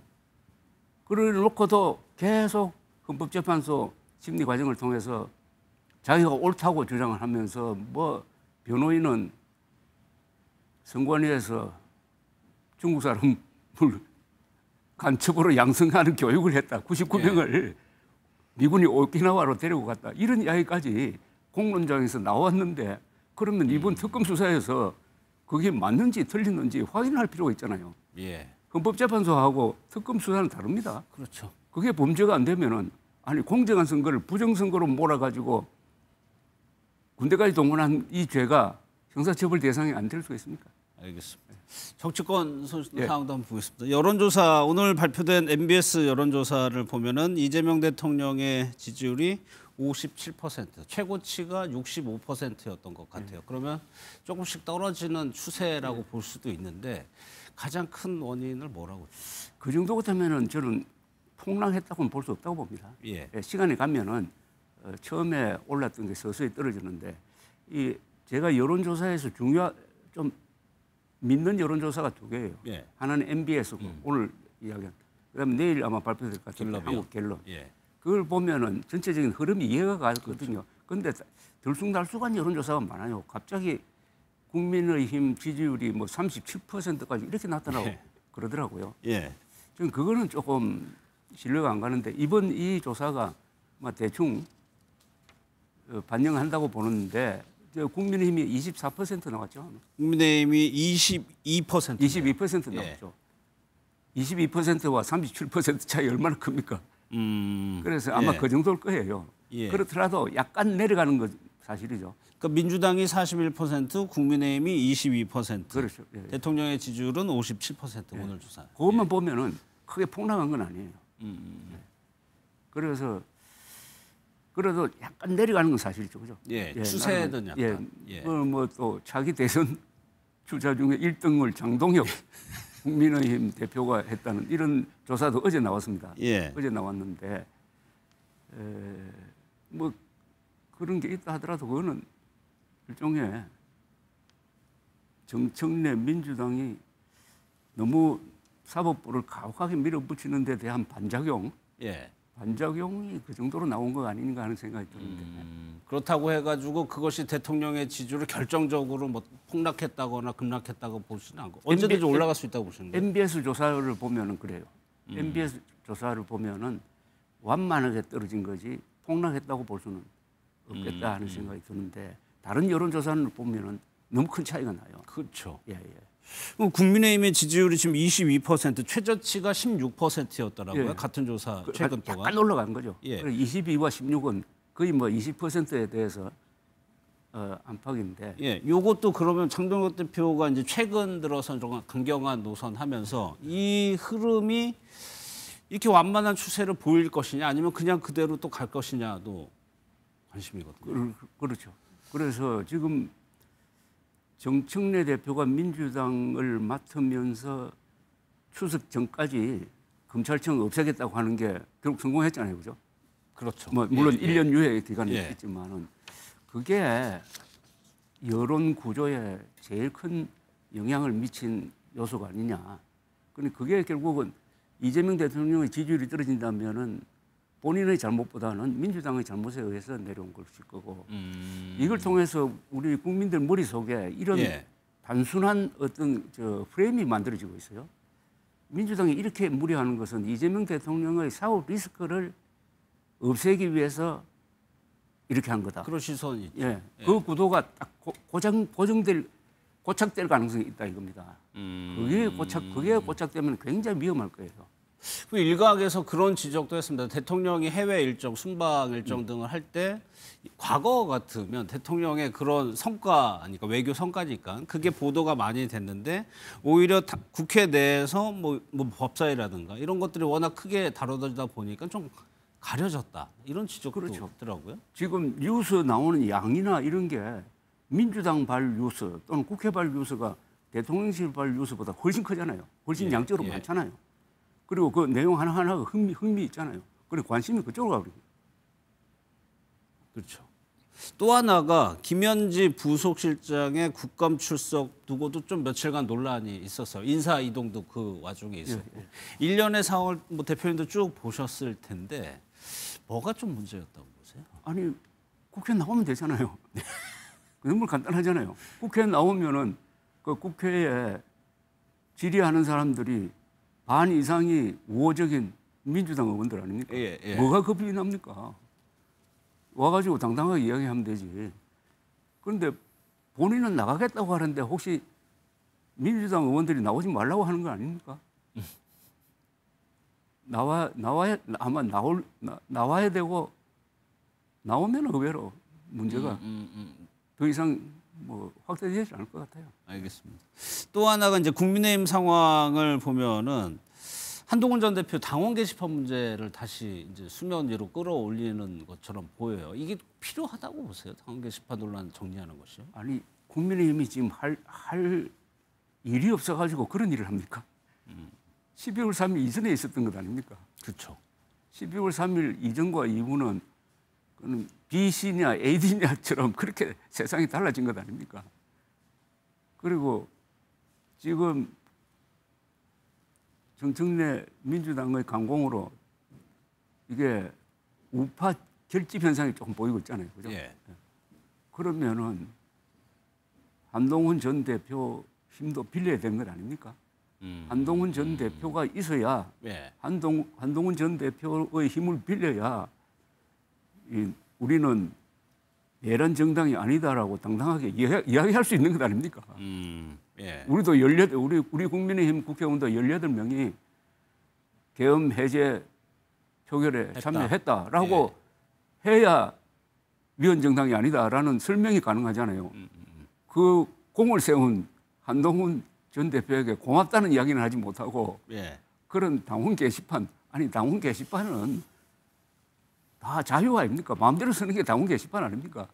그게 그것도 윤석열 당시 대통령을 비판하는 글을 누가 썼느냐고 지금 그거 가려가지고 윤석열 예. 대통령 처지가 지금 어떻게 돼 있는지 그것도 모르고 예. 그거 가려가지고 한동훈 전 대표를 뭐 곤혹스럽게 만들겠다는 그 발상이 얼마나 유치합니까? 예. 오늘 한 전 대표 보면 민생행보하면서 이제 언론 인터뷰도 하고요. 좀 더 활동을 늘려가는 건데 그러다 보니까 당내에서 앞으로 한 전 대표 행보에 대해서 여러 가지 얘기를 합니다. 뭐 지방선거 출마 얘기, 아니면 원내 진출하는 얘기, 아니면 또 하나 그냥 계속 외곽에서 이런 행보를 하는 거. 세 가지 정도 선택지가 있는 것 같은데 대표님은 어떤 게 적절하다고 보세요? 일단 출마를 해가지고 선거에서 이겨봐야죠. 큰 선거에서. 큰 선거. 예. 그러니까 지금 뭐 당대표 선거에서 이긴 것 아닙니까? 그죠? 그분이 내세울 수 있는 것은. 그게 이제 모험인데. 예. 지금 이준석 개혁신당 의원의 위상이 달라진 게 동탄에서 나와서 역전성으로 이겼잖아요. 그렇죠. 예. 그 전에 당대표 했지만은 그 경력이 없어가지고 조금 홀대를 받은 면이 있지 않습니까? 예. 그리고 반드시 그 과정을 거치려고 하는 거 아닐까요? 그러니까 저렇게 일종의 민생 투어를 하는 것도 선거를 예. 겨냥해서 하는 것이고 그거는 뭐 선거판을 활성화시키고 하는 거니까 저는 잘하는 걸로 봅니다. 일단은 선거에 나와서 예, 이겨야 예. 된다. 예.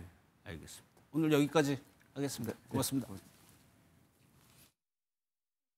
이제 남은 사람들끼리 어떻게 하면 서로 의지하면서 열심히 살아가면서 지켜봐 주시는 분들께도 꿋꿋하게 씩씩하게 잘 살아가는 모습을 보여드릴까, 그런 것이 이제 저희에게 남은 숙제인 것 같고요. 그리고 남은 아이들을 잘 길러내는 어머님 옆에서 저희들이 또 돕고 필하고 같이 서로 의지하면서 예쁘게 살아가는 모습 보여드리고 싶습니다.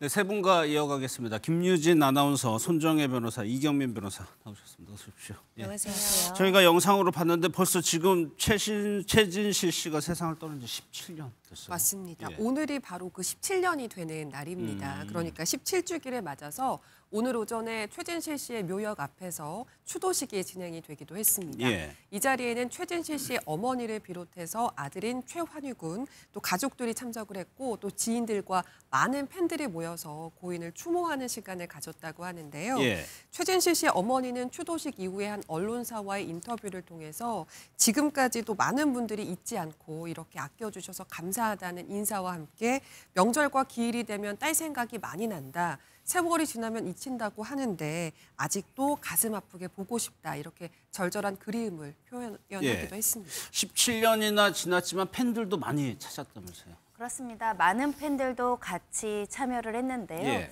이날 아침 오전부터는 팬들이 새로운 꽃을 가져다 놓거나 주변을 정리하는 모습들이 보였는데 한 여성 팬 같은 경우에는 매번 드는 생각이 언니가 살아있으면 어떤 모습으로 이제 연기를 하고 있을까 싶다라고 이야기를 하면서 제 마음속에 항상 각인돼 있다. 묘역에 오는 것도 습관이 된 것 같다라고 말하는 팬들도 계셨고요. 특히 지금 언니의 연령인 분들이 왕성하게 활발하고 있기 때문에 더욱더 그립다라는 팬들의 의견도 전해졌고 예. 목포에서까지 올라온 한 남성 팬도 있었습니다. 이 남성 팬 같은 경우는 4년 만에 묘역에 왔다라고 하면서 지금도 꿈에서 보고 싶다 이렇게 하면서 나타날 정도로 아마도 본인의 마음속에 그리움이 큰 것 같고요. 지금도 많은 분들이 최진실 씨가 나오는 작품들을 보고 있으니 영원히 살아있는 것 같다 이런 소감도 밝히기도 했습니다. 예. 앞서 추도식의 아들 이제 환희 씨는 참석을 했다고 했는데 딸 준희 씨죠? 준희 예. 씨는 안 왔나요? 최진 씨 딸 최준희 씨 같은 경우에는 어제 묘소에 이제 다녀왔다라고 합니다. 예. SNS에 이제 글을 올렸는데 그 내용이 또 이제 좀 애틋하기도 한데 딸내미 너무 바빠서 자주 보다 미안해라고 이제 시작을 하면서요. 그러면서 이제 오늘도 그날처럼 날씨가 너무 좋다. 내가 와서 좋은가봐라고 이야기를 또 남겼고요.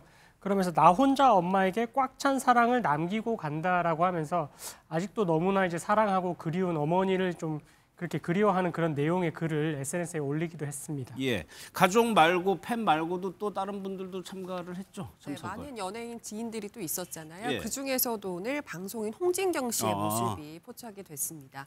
홍진경 씨는 최진실 씨의 묘역 앞에서 묵념한 뒤에 꽃다발을 내려두고 갔다고 하는데요. 그 꽃다발에는 진실 언니의 영원한 안식을 기원합니다. 찐동생 홍진경이라고 적혀 있었다고 합니다. 예. 이제 이렇게 진짜 동생을 자처할 정도로 홍진경 씨는 최진실 씨와 생전에 굉장히 절친했던 사이라고 알려지고 있습니다. 예, 지금까지도 이런 거면 과거에 어느 정도 인연이었길래 그랬을까요? 과거의 인연을 떠올려 보면요. 일단 홍진경 씨가 이 이영자 씨가 그 당시에 방송계에서 굉장히 많은 활약을 했었죠. 예. 이 방송에 출연하면서 둘이 친해진 걸로 알려지고 있고 또 이영자 씨는 이 최진실 씨랑 굉장히 친했던 사이였기 때문에 최진실 씨에게 이 홍진경을 소개한 사람은 이영자 씨입니다. 이렇게 소위 말하는 최진실 사단에 합류를 하게 되면서 막내 역할을 톡톡히 했다라고 하고요. 평상시에 최진실 씨도 굉장히 홍진경 씨를 끔찍히 아끼고 동생으로서 사랑하고 많이 챙겼다라고 하는데 예. 홍진경 씨가 이 최진실 언니는 인생의 멘토 같은 존재였다 이렇게 이야기를 했고 특히 방송 활동을 이어가는데 큰 조언을 주기도 하고 큰 힘이 되었다라고 밝히기도 했습니다. 예, 실제로 최진실 씨가 홍진경 씨를 아꼈던 사연들도 있더라고요. 그렇습니다. 대표적인 그 에피소드가 하나 있는데 예. 그 홍진경 씨가 김치 사업을 하고 있지 않습니까? 근데 이제 홈쇼핑에 진입을 하는 것이 아주 과거에 어려웠다라고 합니다. 예. 그러면서 이제 그 홍진경 씨가 그때 당시에 최진실 씨한테 전화를 해서 이렇게 홈쇼핑에 진입을 하는 데 있어가지고 언니의 인터뷰가 필요하다 이렇게 이야기를 하니까 최진실 씨가 흔쾌히 지금 카메라 안 들고 왜 안 와? 이런 식으로 이야기를 하면서 바로 이제 와서 인터뷰를 해줬다라고 하고 있고요. 그러면서 홍진경 씨도 너무 그때 이제 그 도움을 받은 게 감동스러웠던 것인지 그 최진실 씨가 사망을 하고 나서 너무나 그때 이제 도움을 받았던 게 갚을 게 많은데 이걸 예. 갚지 못하게 된 지금 사정에 대해서 너무나 안타깝다 이렇게 이제 의견을 또 표하기도 했었습니다. 예. 최진실 씨 자녀들이 뭐 지금 보니까 많이 뭐 크긴 했지만 그 과정에서 홍진경 씨가 아이들을 또 살뜰히 챙긴 것 같아요. 맞습니다. 최진실 씨의 딸인 준희 씨는 홍진경 씨를 이모라고 부르더라고요. 예. 굉장히 잘 따른 것 같은데 그만큼 홍진경 씨가 자녀들을 잘 챙겨줬기 때문이 아닐까라는 생각이 듭니다. 홍진경 씨는 최진실 씨 자녀들의 생일을 매년 챙기는 건 물론이고요. 교제하는 이성 친구를 소개받을 정도라고 합니다. 사실 이거는 부모님이어도 잘 안 하는 경우 많잖아요. 그 정도로 굉장히 잘 따르는 어른이고 또 믿는 어른인 것 같습니다. 이렇게 옆에서 좀 자녀들을 잘 챙겨주는 든든한 어른들 이런 존재들이 있었기 때문에 최진실 씨의 자녀들이 힘들었겠지만 그래도 잘 버티고 자라올 수 있지 않았을까 싶습니다. 예. 팬들 얘기도 해보면 17년이 지났지만 여전히 팬들이 많이 있는 것 같아요. 그렇습니다. 저 역시도 최진실 씨가 나왔던 추억의 드라마를 잊지 못하는데 아마 그 드라마 속의 최진실 씨 모습을 기억하는 국민들이라면 여전히 그립고 또 젊고 밝고 맑게 울던 최진실 씨 기억나지 않을까 하는데요. 그렇죠. 일단 최진실 씨는 88년 MBC 특채 탤런트로 데뷔를 했습니다. 그 과정에서 90년대에 정말 이름만 알만한 드라마에 출연을 하면서 더욱 인기를 끌었는데요. 질투, 별은 내 가슴에, 그리고 그대 그리고 나 이런 굴지의 드라마에 이제 출연을 하면서 국민 스타, 국민 여배우, 만인의 여인이라는 이제 호칭을 듣기도 했었습니다. 그러다가 2008년 10월경에 이제 40대의 꽃다운 나이로 이제 생을 거뒀는데요. 네. 뭐 가정일, 방송일 여러 가지 어려움도 있었고 온갖 뭐 루머나 소문에 시달리기도 했었고 여러 가지 우울감과 스트레스가 누적돼서 이렇게 안타까운 선택을 한 것으로 알려지고 있지만 그렇게 그녀가 떠난 지 17년이라는 시간이 지났거든요. 예. 굉장히 많은 일이 있음에도 불구하고 국민들은 여전히 이 최진 씨를 그리워하고 기리고 있습니다. 예, 당시에 40살이었군요. 이런 추도식이 그러니까 매년 열리는 거죠? 그렇습니다. 최진실 씨 추도식이 10월 2일 그녀가 떠난 날에 맞춰서 이렇게 매년 열리고 있습니다. 예. 이 양평군 갑상호 묘지에서 열리고 있는데 그날 이제 추도식에는 이렇게 가족 그리고 이제 연예계 동료 그리고 팬들까지 모여가지고 그녀를 기리고 이렇게 이제 추모를 하고 있는데 이게 매년 열리고 있고 올해로서 이제 17주년을 맞이했다라고 보시면 될 것 같습니다. 알겠습니다. 다음 소식은 국감 얘기를 잠깐 할 텐데 이제 추석 연휴가 끝나고 나면 국회에서는 국정감사가 열리게 됩니다. 그때마다 뭐 재계 총수라든가 연예인이라든가 다양하게 증인으로 출석을 하고 뭐 참고인으로 나오는데 올해도 그런 거죠? 맞습니다. 일단 방송인 겸 사업가죠. 백종원 씨가 예. 국감에 출석을 하게 된다고 합니다. 어제 국회 행정안전위원회에서 백종원 씨를 이제 국정감사 증인으로 채택했다는 소식인데요. 백 대표는 올해 초부터 식품위생법 위반이라든지 원산지 표시법 위반 등 이런 논란에 휩싸이면서 결국 방송 활동을 중단하고 사업에 집중하겠다. 이제 이런 뜻을 밝혀온 상태입니다. 예. 특히 백종원 씨는 지역 축제 현장에서 이제 음식 조리용이 아닌 기구들, 예를 들면 농약 분무기 같은 것들을 예. 사용한 것으로 구설에 올랐었는데요. 이번 행원위 국감에서도 바로 이 지역 축제 관련 질의, 또 각종 법 위반에 대한 질의를 진행하게 될 것으로 보입니다. 예. 물론 지금과는 상황이 다르겠지만 과거에 백종원 대표가 국감에 출석한 적이 있었습니다. 그때 영상을 좀 보도록 하겠습니다. 우리나라 같은 경우 사실 외식업을 너무 쉽게 할 수 있는 상황입니다. 사실은 식당을 준비하는 분들이 그렇게 쉽게 오픈할 수 있다 보니까 너무 겁 없이 뛰어들다 보니까 준비성 없이. 그래서 제 생각에는 사실 이렇게 쉽게 식당을 열면 안 되는구나라는 걸 좀 느낄 수 있는 계기도 돼야 되고. 지금은 법률 위반에 대한 진술을 듣기 위해서지만 저 당시만 하더라도 소신 발언이라고 해가지고 오히려 국회의원들이 당황했었어요. 그러니까 국정감사하면 막 국회의원들이 호통치고 질책하고 이런 모습들만 보다 보니까 일반 국민들도 위축될 수밖에 없고요. 예. 백종원 씨도 방송을 많이 한다고 하더라도 그 카메라 앞에 서는 것과 저 카메라 앞은 굉장히 다른 자리이거든요. 그런데 위축되지 않고 본인의 어떤 소신, 오히려 이 자영업, 요식업 특강장을 만들었다라는 그 평가도 받을 정도로 본인의 의견이나 주장을 강하게 피력하기도 했었는데요. 예. 하지만 한 예능 프로그램에 나와서는 사실은 나도 굉장히 무서웠다라고 고백을 하기도 했습니다. 일반 방송이라고 한다면 기분 좋게 시간이 없어서 안 됩니다 이렇게 거절할 수도 있었는데 이 국감 출석은 무조건 통보라 거절할 수도 없었다라는 후일담을 전하기도 했습니다. 예, 이번에는 어떨지 봐야 되는데 당시에는 굉장히 우호적인 반응이 많으면서 정계 진출서 이런 거 많이 들었어요. 맞습니다. 이제 백종원 씨는 사실 본업인 외식 사업가로도 성공을 했지만 예. 방송을 통해서 인지도가 굉장히 급상승을 했고 그렇죠. 또 이미지도 굉장히 좋았잖아요.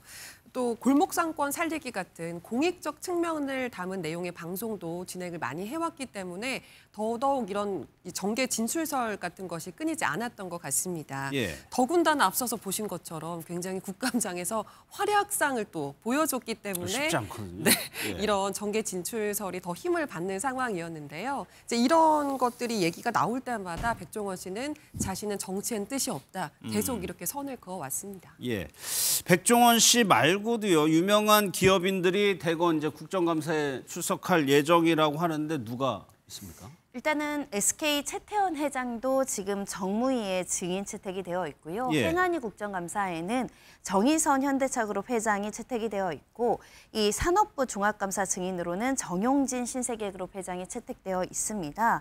이 관련해서 각각의 현안이 있다라고 이제 증인으로 채택된 것으로 알려지고 있지만 실제로는 이 증인들이 출석을 하더라도 장시간 대기했다가 말 한마디 하지 못하고 들어가는 맞아요. 증인들도 굉장히 예. 많거든요. 그러다 보니까 기업인들에 대한 증인 출석과 채택은 좀 제한돼야 되는 거 아니냐 이런 목소리도 나왔는데요. 특히 어떤 의원들이 언제 무엇을 질문할지 몰라서 계속 대기하는 상황도 벌어지기도 했었는데 예. 이번에도 기업들 총수에게 각각의 어떤 정책이라든가 입장이라든가 국민들이 궁금해할 것들을 질의하고자 이렇게 증인 채택을 했다라고 이제 보도가 되고 있습니다. 예. 그러니까 이경민 변호사 늘 볼 때마다 지적이 나오는 게 그 보여주기식, 실질적인 효과 없이 필요하면 물론 불러야 되겠지만 실질적인 효과 없이 그 보여주기식 하는 거 아니냐는 비판은 계속 나오거든요. 그렇죠. 이제 의원들이 이제 이런 국감장을 통해서 이제 뭔가 기업인들의 답을 얻어내기는 하지만 예. 사실 그때 나온 답들에 대해서 이제 그게 또 성실히 또 이행이 되는지 뭐 이런 부분들에 대해서도 이제 향후 문제점으로 남아 있고 그래서 그때 이제 어떻게 보면은 뭔가 이제 국감장에서 본인이 그런 활약을 하는 게 이런 것들이 이제 좀 보여주기가 아니냐 뭐 이런 이제 계속 이야기가 있어가지고 거기에 더해서 또 이제 기업인들 같은 경우에는 또 이게 뭔가 의원이 어떤 질문을 언제 할지를 또 모르다 보니까 예. 또 장시간 또 대기를 하는 그런 부분도 있다 보니까 그런 부분도 이제 단점으로서 또 이제 문제 제기되고 있거든요. 그래서 국감장에서 이렇게 이제 발언을 했던 부분들이 실질적으로 이제 해결책으로 조금 이어지는 그런 이제 국감장이 되었으면 하는 바람입니다. 그런데 손정희 변호사 저렇게 증인으로 채택을 되면 반드시 나가야 되는 거예요? 제재가 있는 거예요? 원칙적으로 정당한 사유 없이 출석하지 않을 수 없습니다. 국민의 의무이기 때문에 증인으로 채택되는 이상 출석 예. 의무가 있고 보통의 경우에는 뭐 해외 출장이 있다 이런 사유들을 적어서 출석하지 않는 경우도 있었는데 예. 또 일부 과거에는 이것도 정당한 이유가 될 수 없다고 동행 명령장 발부해야 된다 이런 또 목소리가 나오는 만큼 예. 갖가지 제재가 있고 특히 이렇게 증인으로 채택됐는데 나오지 않았을 경우에 또 사회적 비판을 우려해서 나오는 경우도 왕왕 있거든요. 하지만 기업 총수나 뭐 일반인도 마찬가지로 그 하루도 굉장히 중요하고 또 준비하는 시간도 있잖아요. 그렇죠. 그렇게 충실히 준비해서 나온 증인이 실효적으로 증인의 역할을 할 수 있도록 질의도 적절하게 잘 준비하는 것이 국회 역할이 아닐까 합니다. 예, 그래서 기업인 증인 자제한다고 했지만 올해 역대 최대를 기록을 했습니다. 연예인들도 나온 기억 나는데요. 맞습니다. 지난해였죠. 바로 걸그룹 뉴진스의 멤버 한혜 씨가 국감장에 등장을 했습니다. 예. 당시 한혜 씨는 국회 환경노동위원회 국정감사에 직장 내 괴롭힘 문제를 다루기 위한 참고인으로 출석을 했는데요. 이 자리에서 한혜 씨는 소속사에서 괴롭힘, 따돌림 등을 당했다고 주장을 하면서 눈물을 흘리기도 했습니다. 이런 내용과 별개로 유명 아이돌 현역 멤버가 네. 국감장에 등장했다는 사실만으로도 굉장한 화제가 됐었는데요. 한혜 씨의 사진을 찍는 국회의원들의 사진이 찍히는 그런 상황이기도 했었죠. 예. 이제 다만 한혜 씨는 베트남계 호주 국적자이기 때문에 한국어가 서툴러서 질의 내용을 좀 제대로 이해하지 못하는 그런 모습을 보이기도 했었고요. 예. 한 해 수십억 원을 벌어들이는 사실 노동자라기보다는 특수직업 종사자이기 때문에 그렇죠. 직장 내 괴롭힘 문제를 대표할 만한 대표성이 있느냐, 적절한 참고인이었느냐 이런 지적이 나오기도 했었습니다. 이 외에 가수 겸 배우인 김민종 씨도 2023년에 국감장에 등장을 했었는데요. 예. 당시에 운영하던 사업체가 이제 페이퍼 컴퍼니 아니냐 이런 의혹이 일자 이제 관련한 질의를 받기 위해서였다고 하고요. 배우 신분으로 역시 간 건 아니었지만 워낙 유명한 스타였기 때문에 예. 의원들의 사인 요청이 쇄도했다 이런 후문이 들려오기도 했습니다. 예, 또 보니까 선동열 감독도 나온 적이 있었네요. 그렇습니다. 그때 당시에 선 감독이 이제 국가대표 감독이었거든요. 예. 그때 당시 2018년 아시안게임 야구 선수 선발 과정에서 이게 뭔가 청탁이 있었던 거 아니냐, 불공정했던 거 아니냐 이런 이제 의혹들이 일부 의원들을 통해서 이제 제기가 됐었고요. 그래서 그런 부분들에 대해서 국정감사장에서 아니다, 이제 공정하게 선발을 했던 것이 맞다 이렇게 조금 울분을 표하기도 했었고 예. 뒤에 결국은 이제 이런 부분들이 이제 정치권에서 이 스포츠인에 대해서 망신 주기를 위한 국정감사를 진행을 했던 게 아니냐 조금 이런 비판도 있었습니다. 예, 이번 국감도 한번 지켜보면서 얼마나 적절하게 증인을 불렀는지도 한번 따져보도록 하겠습니다. 다음 사건은 최근에 뭐 아파트는 물론이고 이제 주거지에서 자주 논란이 되는 부분인데 엘리베이터 앞에 반려견의 대변이 네, 그대로 있었어요? 맞습니다. 얼마 전 아파트에서 엘리베이터 안에 반려견이 용변을 봤는데 견주가 이걸 그냥 치우지 않고 내렸다. 네. 이런 내용의 글이 인터넷에 올라왔습니다. 이 글에 따르면 이걸 모르고 밟아서 신발에 용변이 묻은 아이들도 있었고 아, 그래요? 종일 이제 냄새가 안 빠져서 입주민들이 굉장한 곤란을 겪었다고 하는데요. 예. 실제로 한 입주민은 엘리베이터를 탈 때마다 이제 구토를 유발하는 악취 때문에 짜증이 났다. 이렇게 불쾌감을 토로하기도 했습니다. 예, 그래서 아파트에는 이런 반려견 용변물 관련해 가지고 협조문이 많이 붙어 있는데 그 결과적으로 견주가 치우지 않았다는 얘기잖아요. 그러니까 견주는 휴대전화를 보고 있어서 몰랐다라고 하는데 사실 휴대전화 보고 위에 앞만 보면 모를 수도 있는데 냄새도 있잖아요. 냄새가 나죠. 무튼 몰랐거나 또는 그냥 지나쳤거나 그 대변을 견주가 처리하지 않아서 그 자리에 그대로 있었다. 견주의 태도에 아쉬움이 남는 대목입니다. 예, 그래서 결국에 이 엘리베이터 안에 있는 이 대변을 치워야 되는 상황인 거잖아요. 그렇습니다. 입주민들의 항의가 있다 보니까 결국 이제 치우기는 했는데 관리사무소에 있는 직원이 치웠습니다. 그리고 아무런 이 지금 대변과는 관련이 없는 사람이 치우게 된 것인데 예. 그러면서 이제 그 관리사무소에서도 이 해당 견주에게 이런 부분들에 대해서 입주민에게 직접 사과를 하셔야 된다. 이렇게 이제 이야기를 해가지고 이제 사과문이 이제 게시가 됐다라고 합니다. 예, 그러면은 이 견주는 사과를 입주민들에게 한 거예요? 네, 사과문을 써붙였습니다. 예. 어떤 내용이냐면 승강기 내 반려견의 오물을 방치했다. 인지하지 못해서 입주민들에게 누를 끼쳐서 심심한 유감을 표한다. 굉장히 정중한 내용이잖아요. 예. 그런데 이 사과문으로 논란이 더 커졌습니다. 왜냐하면 이 사과문이 몇 단어를 제외하고는 모두 한자로 적혀 있었거든요. 지금 사과문이 나오는데 이게 이 다 한자죠. 네, 요즘 사실 옛날에는 신문에 한자도 많았고 뭐 그렇다고 하는데 요즘은 저를 포함해서 한자 모르는 사람 많습니다. 그러다 보니까 이 한자 일생의 사과문을 보고서 입주민들이 반성문이라는 건 쉽고 좀 명확하게 써야 되는데 하나도 알아볼 수가 없다. 있어 보이려고 한자를 쓴 것이냐 이런 지적과 함께 혹시나 반성문을 요구한 것이 싫어서 그러니까 쓰라고 하니까 일단 쓰기는 쓰지만 일부러 이렇게 못 알아보게 쓴 거 아니냐 이렇게 진정성을 심성이 있어서 그렇게 진정성을 의심하는 그런 시선도 있었다고 합니다. 저도 한자 본 지가 하도 오래돼가지고 한참을 봐야 되는데 근데 일부 이경민 변호사 이 한자 사과문을 옹호하는 사람들도 있었어요? 그렇습니다. 일부 누리꾼은 이제 내용을 보고 이제 옹호를 했는데 저도 이제 그 내용을 잘 살펴보니까 내용 자체는 되게 정중하게 쓴 것 같긴 하거든요. 이제 형식이 이제 한자로서 이제 작성이 되어 있어서 이제 좀 문제이긴 하지만 어쨌든 글에 표현된 내용만 봤을 때는 다른 입주민에 대한 뭐 존중과 존경이 표현되어 있는 것 같다. 그러면서 한자 교육을 받은 세대가 정중하게 작성한 사과문인 것 같다라고 일부에서는 또 옹호를 하는 그런 의견도 있었습니다. 그런데 여기 보면 뭐 입주민, 재위, 귀환, 그러니까 상당히 어려운 말들이 들어 있는데 실제로 이걸 꼼꼼히 한자 사과문을 보면 실제로 좀 문제가 있다면서요?